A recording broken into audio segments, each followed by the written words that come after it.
matar shugaban ƙasa ta gatan arewa. Akwai matar El-Rufai, Hajiya Ummi El-Rufai, matar gwamna na Kaduna, hasken arewa. Akwai matar Bagudu, ita Zainab Bagudu, matar gwamnan Kebbi, mace maki hasken arewa. Akwai Rashida Yahaya, matar Yahaya Bello, mace matar gwamnan Kogi, kin zama hasken arewa. Akwai Aisha Matawalle, matar gwamna Matawalle, matar gwamnan Zamfara, sai maki hasken arewa.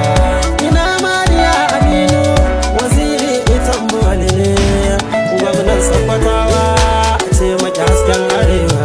Ina Hadiza Bala Usman, Hadiza Bala Usman.